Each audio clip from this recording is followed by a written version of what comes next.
Our next speaker is Bhuvana Ramabhadran, and I've known Bhuvana for a long time. When I first started at IBM Research, fresh out of school, and Bhuvana brought me into her office and played me examples of very challenging recordings to transcribe. So long ago, I don't remember this at all. With people with different accents and maybe different languages talking over each other, and it really sunk in how difficult the real problems are to solve compared to the artificial problems that I was trying to solve at the time. So anyway, Bhuvana is also a fellow Google researcher, and she's been here for, well, as long as me. I think we started at about the same time. Yeah. Bhuvana has a nice lab down in New York where she's been doing a lot of great research. So she's going to talk about multilingual speech representations, and I'll just leave it at that. Thank you so much. So I'm standing between you and lunch, so you can cut me short anytime. Thank you both for having me.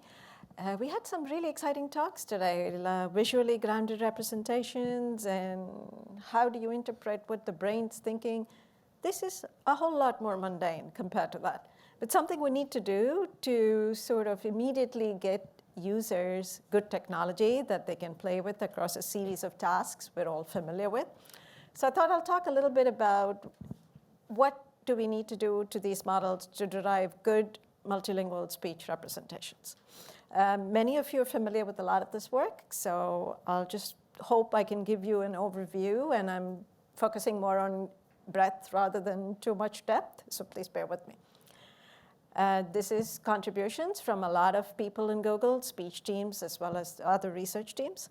But before I go on, I wanted to draw your attention to a few recent talks in interspeech. Many of them should be available on the ISCA archive. And these covered a broad spectrum of the trends in speech and language processing these days. So they went from spoken language models to novel architectures to how can we model speech with discrete units to what is the role synthetic data can play in all of these models. The workshop that was a satellite workshop really talked about, we already have a lot of data. We have clever ways to use this data. Can synthetic data add more value to this? So I strongly encourage you guys to go take a look at some of these. Let me start from what a conventional speech recognition pipeline looked like when we all started to work on speech recognition almost a few decades ago. So there were speech features which are derived from the input speech, and then it went through a series of processing. One was called the acoustic model, which basically tried to map these acoustic features to phonetic representations or sounds, followed by a decoder and perhaps a larger language model that would rescore it, which would map those into actual character units or syllable units or some sort of sub-word units that could be then generalized to words. Now, the advantage of doing something like this was the whole system was super modular. And then you could break it down into, I'm doing front-end feature extraction, so how can I do clever modeling there, to pronunciation modeling to capture a wide variety of languages and accents, to the actual language modeling, which captured the linguistic phenomena, right? And the front end would try to be as robust to noise as you can, cafeteria noise, airplane noise, what have you, and do lots of work like separating overlapping speech, and separating speech from music, and so on. But then people wondered, why can't I go directly from speech to words? And that started this whole era of end-to-end models, which is what we're using today.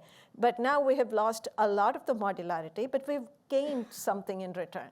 And we'll talk a little bit about, have we really gained something? What have we gained? And so to give you an overview of these end-to-end models, instead of having this modular pipeline, we now went and put everything inside something called an encoder.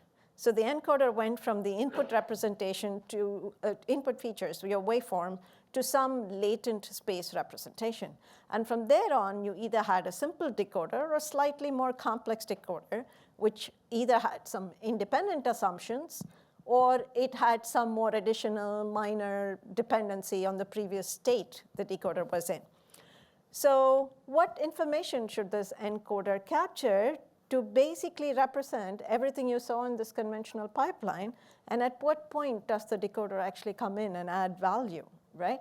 So in the HMM days or in the classic pipeline, there were also good alignments you learned between speech and text. And this was essentially your, the process of learning pronunciation and so on. You had a duration.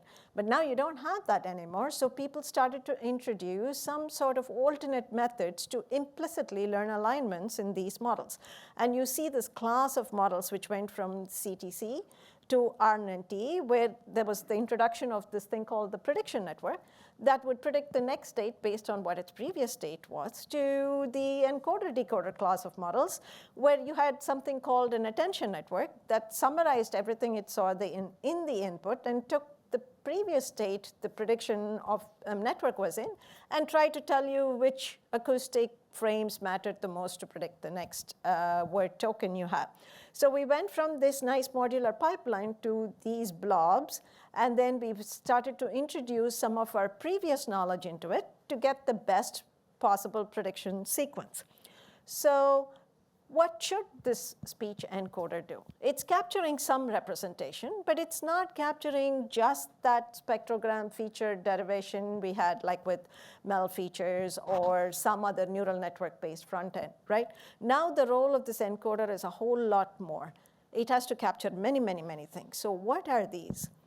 So the question we ask is, can you learn some sort of a joint latent representation from many modalities that can help multilingual speech and language processing?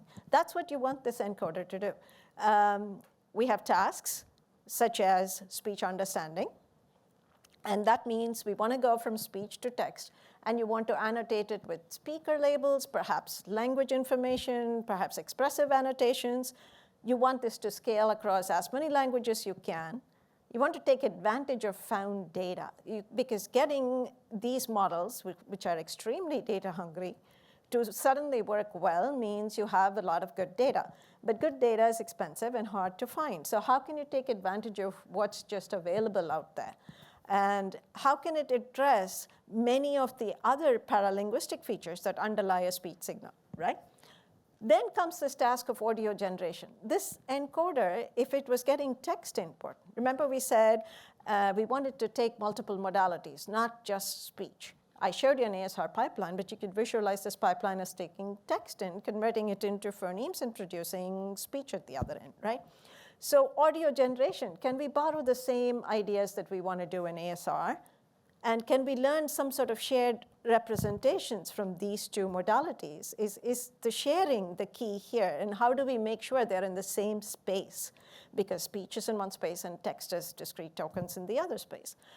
And what do we do for language understanding? We need tasks such as question answering, dialogue, summarization, and so on. So not only do we need to understand speech from many languages, we need to be able to convert it to text, or if you got text input, you need to be able to generate some speech.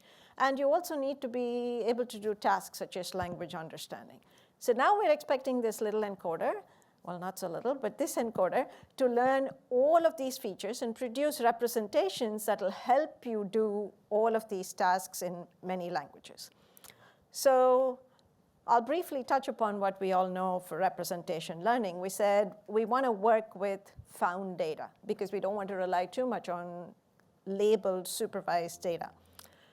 So historically, in speech and language processing, the terms semi-supervised learning, unsupervised learning have all been extensively used. And what these were was you had supervised material, you learned a little bit from it, and then you tried to label lots of unsupervised material and figured out a way to throw out outliers, had confidence thresholds, and that was what you did to learn from found data. Then you built a model which was trained on lots of data. Maybe you extracted these things called bottleneck features, which were somewhere in the middle of the network, some layer where you thought it had learned high-level representation. It wasn't just the input speech. And you used that to perhaps model an unseen language, something you had never seen in the training data before. And we did work like this as part of something called the Babel program, which was spoken term detection in many languages. Every year you had a bunch of languages with training data, and then you had one surprise language. And then the following year you had a few more, and then another surprising language. And each year, the amount of data available for the surprise language was steadily reduced to the last year we had like 1 hour. And how well can you do spoken term detection using this, say, 25 different languages? That was the scale of work that was happening back in 2013, 2015. And in the meantime, self-supervision was picking up in the machine learning world with the promise of saying, I just need a lot of unlabeled data, and these models can basically learn inherent patterns and work very well across a suite of domains and across languages. So while machine learning focused on learning speech representations that way, and speech and language processing was trying to do something similar, but also brought supervised technology in, the net result was a lot of work in the field to see how can we bring these two things together? How do we deal with this data-hungry models and at the same time bring all that we know about unsupervised learning into the space to deliver what we need for speech and language processing tasks? So a very, very brief overview of what was happening in self-supervision. The idea was basically to train these models to learn patterns in the data, learn discriminative patterns which are most useful to you, but we won't give any annotations to steer a model in a specific direction. We won't annotate it and force it to find regions to classify the input in that way. Just learn what's inherent in the data by perhaps reconstruction of the signal that you see, or perhaps maximizing mutual information between different parts of a time-varying waveform, right? But at a high level, you could classify these methods based on certain criteria. And these are not very formal criteria, but if you look at the literature, you would find people use the objective functions or loss functions that were used to train these representations as one way to classify them. Perhaps they used adversarial training methods, or it depended on what type of supervised fine-tuning you did afterwards. How do you tailor these representations that you learned towards specific downstream tasks? And the different types of neural net architectures people use to learn these robust representations. Another question to ask is, when you're learning from different modalities, either speech input or text input or visual input, how do you merge them all to go live in one space? And there were a class of techniques that focused around this. And transferability, which is with a very, very few examples, like in robotics and meta-learning, how can you add a new task with very little supervised information? So at a broad level, machine learning self-supervision focused on these classes of methods. And I will just let you have a look at some of these methods that are quite prominent in the last decade. The contrastive predictive decoding, APC, which is the autoregressive version. There are time contrastive networks. Many of these first originated in vision or originated in speech, and there's been a lot of crossover between these fields. But the basic idea is to say, how can I encode the underlying signal in a very high dimensional space? How can I make sure that I have to represent this joint distribution across modalities? Do I take a positive sample from the joint distribution and then marginalize it out and something else is negative? Or do I take an utterance and say, within this utterance, half of it is positive, the remaining half is negative, or two different speakers for discriminative information? The type of processing I do in terms of the loss function determined how well the model did. And sometimes you could do things like combine different types of tasks. Do I want to do a classification task and a regression task together? So the model can effectively learn not only to classify the input signal, find what defines, like, for example, the simplest sound is silence or noisy silence versus a speech signal, versus something more like speakers. Can the model disentangle this type of representation and be able to do those two different tasks later on if I fine-tune it, for example? So the task-agnostic speech embeddings was very popular. There was also a different class of work happening in parallel, which was related to, say, unsupervised unit discovery. Now, we went from a conventional pipeline where we had a dictionary. We knew how to represent words and their pronunciations, but we just defined these phonetic pronunciations linguistically. So there was a lot of work on, can we, in an unsupervised fashion, derive what these acoustic units actually are? And can we cluster them together and form a code book? And now, can these be the representations that are best to define that speech signal? And some of those ideas are still used today. And then came the class of wave-to-wake, BERT, and Hubert type techniques, which said, not only do we want to do some sort of a contrastive loss, where we say positive, negative samples, or we try to figure out how to reconstruct the original signal, we will also do a combination with discrete representations and do predictive tasks. We'll do iterative learning around whatever tokens we're learning from the speech signal. And we'll try to mask the signal at different points and try to predict that signal, that portion that was masked in this discrete representation. And now the model is sort of doing a classification and a predictive task as well. So you're all familiar with a class of techniques there. I'm just listing a few papers here as an example of how these evolved over a period of time. And now we move to another class of methods, which was the adversarial augmentation type methods. Because we have two different modalities, there could be different ways of masking and combining the data with synthetic data, and there were a suite of techniques that were applied for this.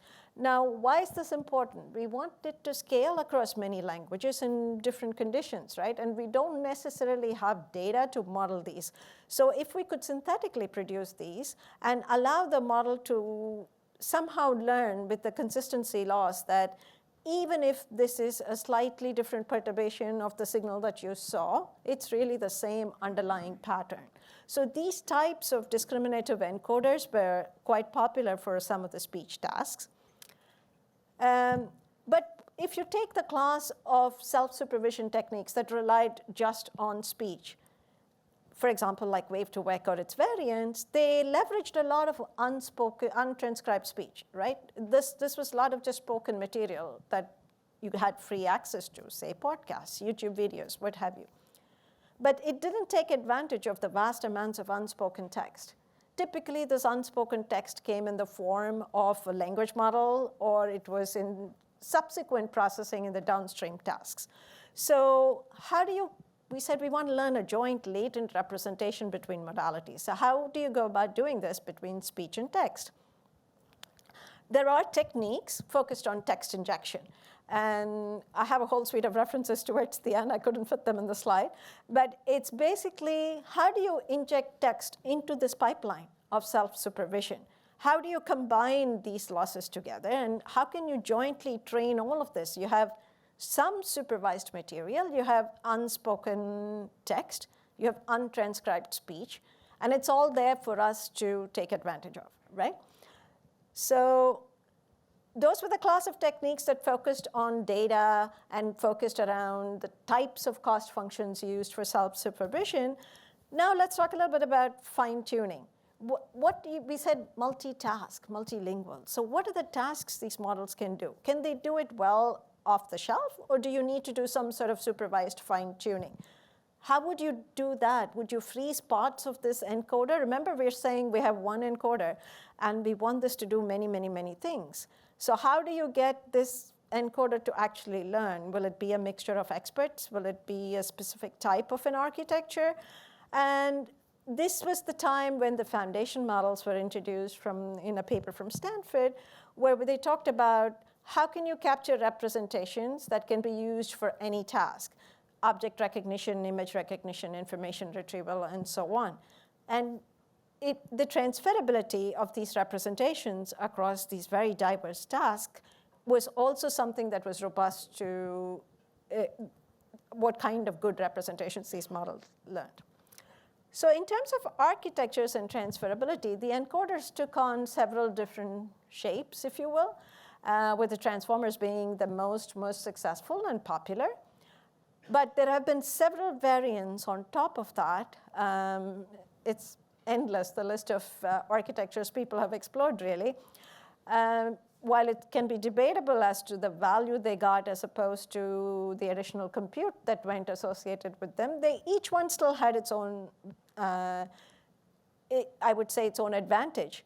that was captured by the next architecture that came along. So you could always learn something from one, like what convolutional nets did in terms of capturing local variance versus something else which could capture some information that was useful for the model, say, many, many, many frames ago.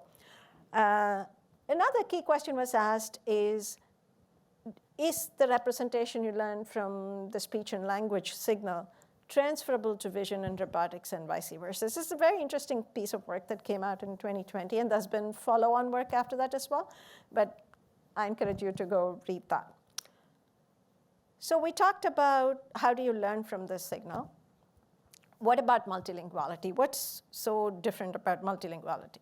It generally refers to the ability of one model to be able to handle multiple languages for a variety of tasks, right? Translation, recognition, synthesis.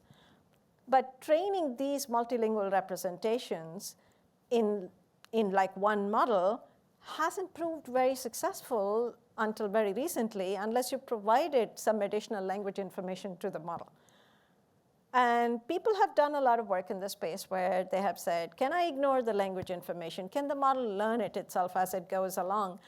To varied degrees of success. But here I point out some of the work from back in 2002 where people were trying to do multilingual speech recognition models. But the key requirement in all of this work was basically, how do you detect language utterances within an utterance? Do you need to actually identify which portion of an utterance belongs to which language? Does multilingual mean that people effortlessly switch between these languages? And you can say yes to all of those questions, right? We're all multilingual in many ways, and we effortlessly switch between languages, but you're asking this one encoder to be multitask, multimodal, and also multilingual now. So can we borrow from these languages within the encoder? If so, how would you teach this encoder? Would you just pool all the data together? Would you weight the data appropriately? But many of these languages have different writing systems. Not all of them are Latin-based. So they occupy like fixed Unicode blocks. How do you teach the model to learn all of this in order to actually put something out that's useful for the user?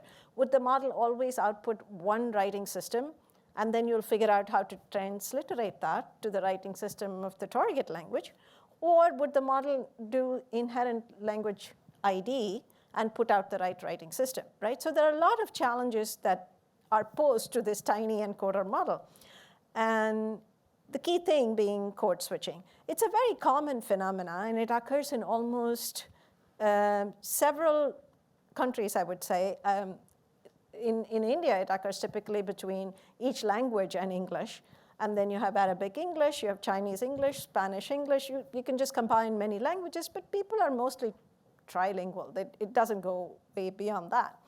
And a good read on why people code switch and why people borrow prefix roots and suffixes from different languages is this work back in 2000, which talks about psychological factors, psycholinguistics, social factors, age group, and so on. It's just a good read if people want to understand what causes code switching. And perhaps it'll give us some ideas into how to model code switching. So I just wanted to put out some examples of code switching here, where if you notice in the first line, people actually made up this word with tweet followed by EA, or you typically have something where you have a full English word or a full Spanish word, and so on. Now, in this category of different languages being spoken within an utterance, we also need the actual transcription of the utterance, right? But what writing system will we use? We typically go to native speakers of the language, and you will get very, very, very different types of annotations, regardless of what standardized instructions you give to the vendor to provide these transcriptions. So you're going to get a mix of different writing systems. How do you normalize all this? How do you differentiate between a modeling error and just a rendering error on what type of writing system you produced your output in? Now you want these representations to capture all of what I just said about code switching, right? So you could argue, maybe you just need monolingual embeddings and find a way to say, here is a loss function. Perhaps you just need to constrain it with some divergence criteria, and you can force these embeddings to come closer to each monolingual representation. But these types of techniques haven't quite been successful, and we have to still ask, how do you learn the implicit pattern in the data across languages? So here's an example I just wanted to show, because code switching is a very natural phenomena, and just about every state in this country has a different writing system, and everybody effortlessly switches between at least 3 or 4 languages. Same thing in Africa as well. So if you're trying to make products that will serve the millions of users all over the world, you have to take into account more than just one language, one output type story, right? So I talked a little bit about pooling, but how do you get this type of language agnostic system? How do we do data normalization? Should we have a new class of units, target word units that we can predict? And there has been work that's called universal phone set that was done like a couple of decades ago. And people have separated the problem into saying, I will just produce something that's a canonical representation and then go from there to individual monolingual representations. And again, I would say these techniques may scale to maybe 25, 50 languages, but are they going to scale to thousands of languages? This is a very interesting question to pose in terms of scalability. I mentioned data normalization, and just to give you a flavor of how difficult the problem can be, when you look at these languages and the person uttered the word discovery, and you ask somebody to transcribe what was uttered in the utterance, you will get these types of arbitrary spellings coming out from that. How do you know what's the right spelling? The person was just transcribing it in the way they heard it, right? And when you hear a sound, you hear it one way. Until you know the language, you don't know how to write the spelling. So, and I'm talking about just between 2 languages. So this becomes data normalization isn't an easy problem, and it scales with the number of languages, if you will. So what tasks and associated metrics will actually help advance the state of the art? Can these multilingual representations can also be extended to everything in one model? We need to do more than speech recognition here. So the goal is to produce some sort of latent representation. The question is, how do we go about doing this? Before I go into a little bit more detail, I wanted to mention a couple of benchmarks that are out there to measure code switching. This is one that's used in NLP research. And there is another text representation benchmark, which basically says, this is MTAB, if I used different ways to produce just textual embeddings, how good are they? And they were evaluating multiple models, not just language models, against different tasks. What would be nice to have a benchmark with speech and text embeddings, which were produced from different models, that can do sound separation, speaker separation, language ID, everything together. And so if anybody's interested in moving this, you could perhaps propose another task to ML Superb or Dynamic Superb, which are all benchmarks that are currently available in the literature, perhaps add vision to it. So now let's talk a little bit about multitask and multilingual representation. So what should the encoder take advantage of? We have techniques to do self-supervision, which is pre-training. So we can talk about a little bit about how do you include untranscribed speech, unspoken text, supervised material into the model. And that's what I'll focus on the rest of the talk. We need to know how to match modalities because we're putting speech and text together. Can you do language ID to be multilingual? Can we take advantage of any of those techniques we have today? And how do we go about dealing with code switching? So this is where multitask, multilingual comes together. And I'll talk briefly about the Google Universal Speech Model, a paper which came out a while back, a couple of years back, to address about 100 plus languages on the FLORS corpus, a public corpus that's available there. It has a good mix of languages and diversity. But what it did was to take advantage of these 3 techniques that we talked about. The first blob, which says best RQ conformer encoder, that's the pre-training part. That's the self-supervision part, where it took input from audio from hundreds of languages, used your favorite laws of BERT-based methods, UBERT-based methods, moved on to the second phase in the middle, which took advantage of text injection techniques, and it was a form of an extended pre-training, if you will, with if you had supervised material, we threw the supervised ASR laws in as well to train these models. So you can see a bulk of the compute went into the first part because we had a lot more data, and then the techniques were also more complex. Towards the last block, which said, can we fine-tune this model on a downstream task, such as ASR, or machine translation for a different task, and so on. These three blobs came together to form this particular model, which did pretty well on the floor's corpus. But the representations we learned during training, it was interesting how something as simple as this worked pretty well. So you had your input speech signal, you just masked out portions of it, and you taught the model to predict it. But you built a code book, and the code book was just initialized with a random matrix, and you just, as you learned, you adjusted this to see how close a new utterances representation came close to something in your code book, and now you had a bunch of discrete representations, which are basically projected down tokens, right? So this best RQ-based speech pre-training was what was used in that paper, and I strongly encourage people to read this because it's a cute technique that works. So going back to the first figure, what did we do in terms of speech and text modality matching? We had to make the text embedding look like the speech embedding. And that meant some sort of an upsampling on the text embedding space, whatever your favorite text embedding representation was, to make it look like the speech space. And you bring this together in order for the model to learn this in this latent space. So let me talk about some of the key findings here. This type of pre-training technique worked well, and we had this objective function that took advantage of all the 4 different types of found and transcribed data, right? But we found we could get the state-of-the-art results on different corpora. Many of you may be familiar with the speech-to task, which is a combination of Libri speech, meeting transcription, as well as call home and Fisher-type phone conversation sets. There's an African-American ASR test set, which is heavily accented. There's the Floor's multilingual corpus itself, and the translation of speech to many text translation tasks, which was COVOST, which is, again, a public domain corpus. And you find that this one model that was trained the way I told you can actually do very well across all of these tasks.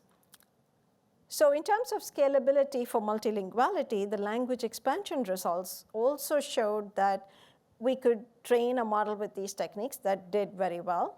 So the blue bar represents our best results on ASR, and we can further fine-tune it to do well for ASR, as well as the translation tasks you see there. And these were results at the time the paper was published, which I think was 2-3 years ago. This is just for somebody who's interested in knowing a little bit more about the actual numbers. What scale are we in? Are we talking 50% error rate or 2% error rate? You have tasks that go across the board, right? You have US English, which is always easy to recognize. You have multilingual corpora, which are a lot harder, and you average them out across 100 languages, you start to get into the 20s and so on. And then you have the translation blue metric, where higher is better, as opposed to ASR, where lower is better. And what I'm trying to point out here is we had a couple of techniques, which I'll briefly touch upon, which was the modality matching techniques called Maestro. And these helped very much in bringing the 2 modalities into one encoder representation successfully. So why do we want to combine these modalities? Because we believe they carry complementary information, right? And also, we are aiding in data minimization, where we don't have enough supervised material to learn from. So in order to encourage this type of cross-lingual and cross-modality transfer, there are 2 techniques we introduced. One, the complement of the other, and as I get into it, you'll see what it means. This is basically to do speech recognition and audio generation with 0 transcribed speech in the target language. And what are we trying to do here? We've always had text and speech processing done separately. In speech, we derived ASR features, went towards phonetic representation. In text, you had graphemes and phonemes, and you went towards audio generation. Now, can we bring the 2 together? There were techniques which did something called deep chain cycle consistency, which tried to learn in a curriculum training fashion between the 2 modalities. And then there were techniques which took advantage of a lot of text data and tried to bring some speech into it from this side, which was techniques like MSLAM, and you meet somewhere in the middle where you try to match modalities between these two methods. So what was great about this modality matching? You have an encoder. Let's say you have the conformer, transformer encoders. So you have speech, which goes into this encoder. And let's say you just split it into two. You call a few layers a shared encoder, followed by the decoder, right?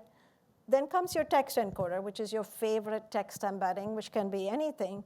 You want to make it such a fashion that when you feed these two into the shared encoder, out comes a representation in a latent space that actually makes sense for these two modalities. And one way to do that is to say, we know from TTS, say, for example, popular methods such as tachytron, that you know how to replicate the text embeddings to model the duration of that particular phoneme. So if you could use that portion from conventional TTS, and you figure out a way of how you can take this text embedding, resample it, and smooth it, and then feed it into the shared encoder where you bring the speech and text embedding together, can the shared encoder do more transformations to it to put it in the same space? And does this help to do two different tasks? So when you're doing the speech input, you're using your favorite self-supervision method to derive a speech embedding, the speech encoder and the shared encoder. And then when you have a little bit of supervised speech, because we do have paired speech data, you're learning the tachytron part of the model, where you're learning the duration, if you will. So that later on, when you just have lots of unspoken text, you can run inference, and you're able to model the duration, and you're able to replicate it to look like a speech embedding, right? So then you train that with your typical masked losses. And now, when you get the unspoken text, you pass it through that portion of the pipeline where you've learned the duration, and then you're able to produce an embedding out of that, which sort of looks like the speech embedding. Then you can combine all of this together, and you can learn in a curriculum fashion from 3 different types of speech and text signal. So it's like a unified framework which joins this together, and the joint loss is able to help bring these two modalities together. And it does very well on several multilingual tasks. Vox Populi is one example. The orange line is where we get the best performance. And in CoVost, which is a translation task into 21 different languages, I believe, to EN. And we've compared it with several techniques, and you see this does really well across ASR and translation tasks. Now, this is what we call Maestro. And, but what are these representations actually learned? So we did some work where we said, how do you objectively measure these? Can you provide a speech sample and retrieve a text sample and vice versa? If you did something like that, then maybe you are learning a shared latent representation. And this was work that Kyle did sitting right there, so go ask him more questions. And we tried to understand this on different tasks. So we trained the encoder on one task, and then we tried to see how well it performed on something else. And this work was inspired by other work on learning vision and language models and what is the latent space communication between them. And we did find on the left that if you had just speech encoders and text encoders and you plotted them, they were a little bit not on top of each other, right? But when you learned a shared space where you had the shared encoder, you could actually bring the two spaces together. So maybe now the model is actually learning inherent pattern in speech and text, and also learning all the other multilingual representations you wanted it to. So now that we have done this, can the model do something with an unseen language? It learned a lot from unpaired speech in its self-supervision, but it didn't get any supervised data. We didn't tell it anywhere, the speech for this language is associated with this text. Can the model learn this? So we tried to do this in the Flores corpus, where we separated the training and test by half and tried to analyze how well the model would do on data it has never seen before. And surprisingly, it does pretty well. And we had a lot of diverse languages in Group A and Group B. and using the same modality matching technique that I expressed before. So you see on the 50 unseen languages, if you look at the unseen grapheme ratio, the bars, that tells you how much of graphemes of that target language averaged across these languages were not seen in the training data. And then you look at what the best zero resource performance, when we say zero resource, we mean zero supervised resource that we see with this model. So it's an interesting area to pursue. Now, we covered a lot about ASR and ASD. Can you do TTS with these same representations? We want multitask representations, right? Can they do multilingual TTS? And if we can do it with this model, then we brought together, like we did before for ASR, we brought together conventional TTS with some of the machine learning techniques you see on the right-hand side. So bringing all the joint representation techniques we learned, how did we bring conventional TTS methods in? And somewhat complementary to Maestro's Virtuoso, but by now you can guess what the whole idea was. We just added a speech decoder instead of a text decoder. So it's the same framework. Earlier it had a speech loss. Now, because it had to produce text tokens, now you're going to produce spectrogram tokens or some sort of audio tokens from which you can reconstruct a waveform. The training methods all are exactly the same. You have the same category of unpaired, paired data, and you have unfound, whatever data you find, which is not transcribed, and multiple languages. And we do the same sort of training that we did before, where we match the text and speech embeddings. And it does a pretty good job of TTS as well. And this figure shows you just the complementarity between ASR and TTS here. So we brought together techniques we're familiar with from the past into this one encoder to learn all of these different types of representations. So in zero resource TTS, we did the same experiment we did with zero resource ASR. And here the goal was basically to say, can we do this massive transfer between ASR and TTS, whatever knowledge we learned? Can this Virtuoso model, when it is prompted with some sort of a speaker embedding, can it produce a good waveform? And can it do well with languages which are not seen in the training data in a supervised fashion? Same thing we did with ASR. And we find that it can do pretty well in zero resource settings. I am not playing examples here, but you can go to the website and see some examples based on this. And in order to do some of this, we had to do byte-based representations, right? So because we have multiple languages coming into focus here. So we have some good methodologies here that can be improved upon further. And the paper that talked about this type of scaling to unseen languages I've referred here. So to summarize this entire representation learning story, right? We have techniques to learn from audio alone and from text alone. Then we want to learn across modalities. And then we want to do some sort of weak supervision so you can ground it for the task of interest.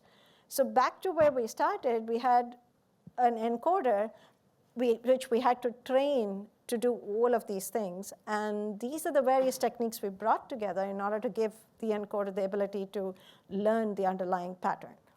So how do you evaluate these representations? Of course, you can calculate subsequent downstream tasks, but it's expensive, right, to train the full model and then go compare.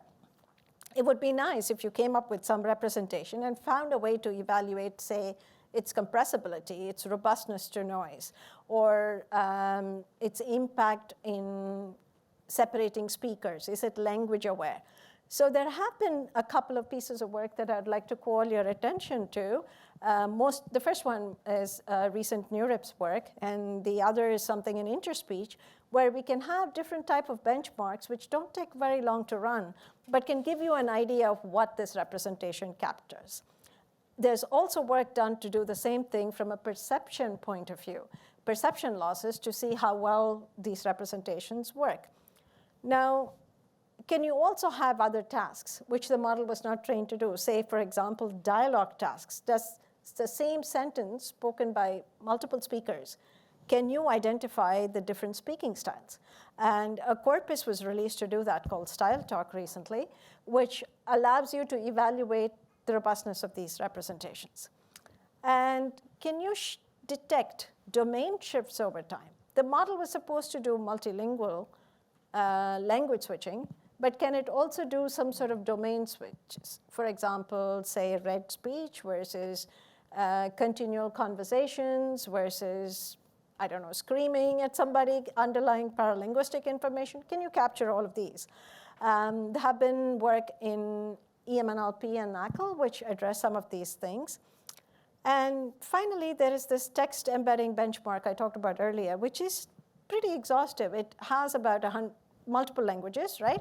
And 8 different embedding tasks.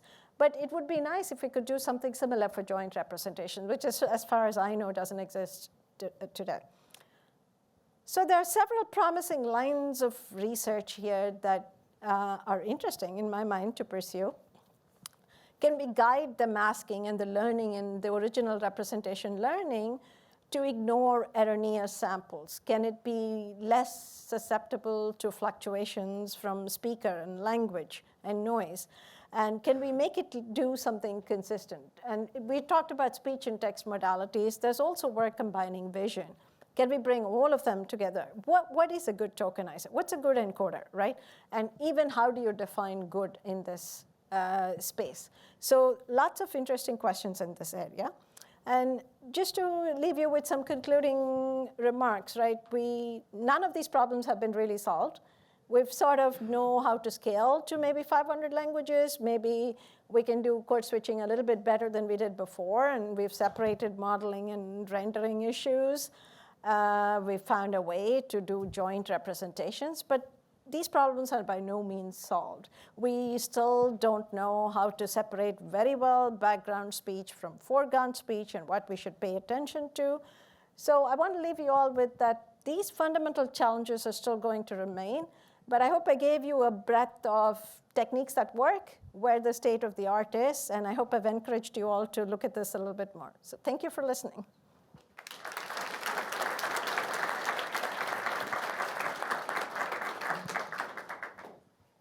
Okay, maybe we can have some questions before lunch. Yeah. Now everybody wants lunch. Sorry, I shouldn't have mentioned it. Where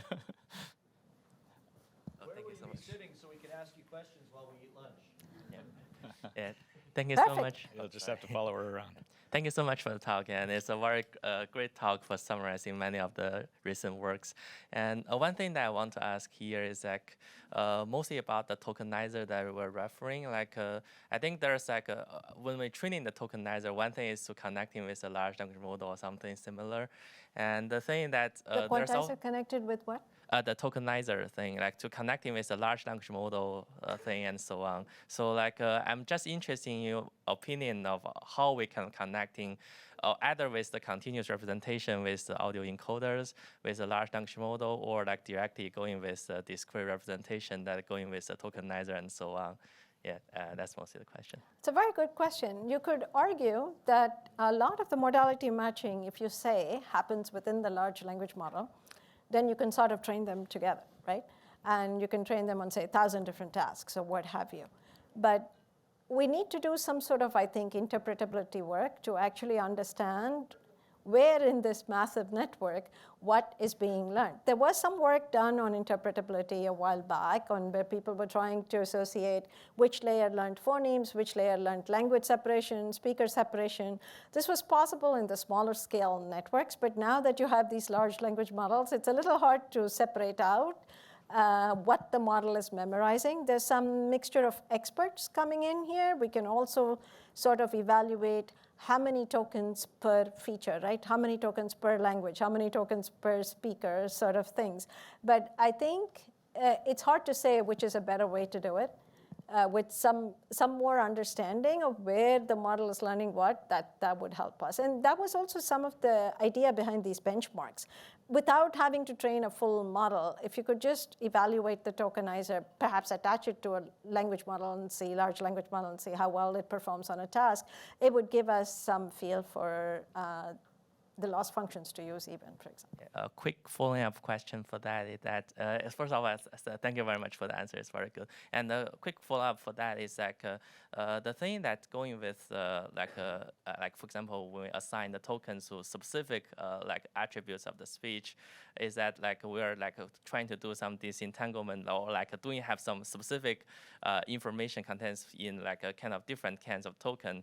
And my question here is like whether we will be going to such like a direction with the disentanglement, or we want to have a more like a generalization or like general token that will be summarizing all the information. Like which one like do you think will be a better case for now or like for the next agenda? Yeah, I think you want to go in the direction of generalized tokens, right? But until we can get those to work just as well as the specific ones, we're going to be doing both and trying to match.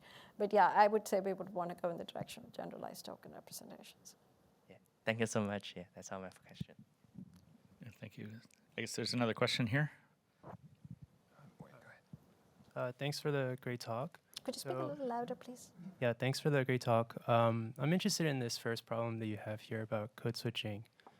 So about code switching, my first question is, did you test your models on some code switching test sets for ASR or TTS? And then related to that, just wondering whether you believe that the current approach that we have to sequence modeling can solve code switching in general, or if there's something else. Let me put it this way. If I, as a human, I have learned English and Mandarin, I don't need to separately learn English, Mandarin code switching. I can intuit that somehow. Do you think the models today can do this, or do we need to do something else? So evaluating code switching is quite hard, right? Because you don't have good enough test sets. So, and you also don't know what the user wants to see. Say you're dictating into your phone and you're speaking 5 different languages to it. Do you want to see the rendering all in a Romanized script, or do you want to see your own native script? So that, I think, really ties down to the application that you're interested in. And that's where you separate the modeling versus the rendering problem. And if you're talking about how these representations do better for code switching, I think you need a very different benchmark, which is why I was talking about the lack of benchmarks for code switching. So it's a different task in itself. Yes? Yeah, there's one more lined up at the mic. Quick, I think you mentioned the phonological information in the speech recognition in the slides. And I saw that for the Mastral, grapheme-based model works better than the phonetic-based model. So I'm interested in the code switching case. I'm a code switcher. I'm Mandarin speaking person. Sometimes I can see that when I'm pronouncing the code switching case, I'm saying the English in my Chinese phones, you know. So I just wonder if you have any insights to help us to understand the code switching better by probably using the phonetic information. That's my guess. And sometimes you can also see character sets from languages that were not spoken other than just Mandarin and English. You might see something completely arbitrary where the model learned to associate it. One thing that has helped us a little bit is if we could detect the language within the model and sort of constrain the output tokens to just limit to that. I think otherwise it's a very difficult task. It's pretty much an unsolved problem. My question is a little bit cheeky and intended to lead into lunch, and I'm not volunteering, but we're here amongst some of the biggest tech companies in the free world. So if we don't design a code switching benchmark, who will? The users. Yeah, sure. People who want to use code switching, right? We're talking about code switching as a technical problem, but if you take a real scenario, people actually want to communicate. They want information, right? They want to know emergency information, or in agriculture, you want to know something completely different. So I feel like if users are willing to contribute data towards this problem and willing to let it to the academic and the industrial community, we can pick on that and make sure that we do well on those. If we have to go collect data, it's going to be super artificial at this point. And I just have one follow-on to that. So maybe the precondition. There's no registration fee for SANE. So the next registration fee for SANE is that everyone who comes should have to contribute some code switching data to the SANE. You can do it to the now SANE on your workshop. way out, And we maybe. can, yeah. No, a basket at the back. No one ever puts into those. I'm teasing. Thank you so much, everyone. Thank you. Can I ask one more question? So we briefly touched on user, and I actually prepared a question from a user's perspective. So I believe many of us in the room can speak more than one language, 2 languages, or even more. And as a user, I don't care what techniques are used on my phone or on my computer. What I'm caring about is how the user experience is. So you mentioned that many companies, including Google, for example, Google developed a multilingual ASR model for covering more than 100 languages, but in real use cases, we users only use like 2 languages or 3 languages at the most. So I'm wondering how we researchers narrow the gap between very fancy techniques and the real use case. So just to clarify, right, when we talk about hundreds of languages, we're putting that ability into the model for a variety of reasons. It's easier to serve one model. It's easier to sort of put other tasks on top of this one model. It comes mostly from the point of view of how do you productionize these models, right? But then the output of these, we want it to work really well for each one of these bilingual speakers or trilingual speakers.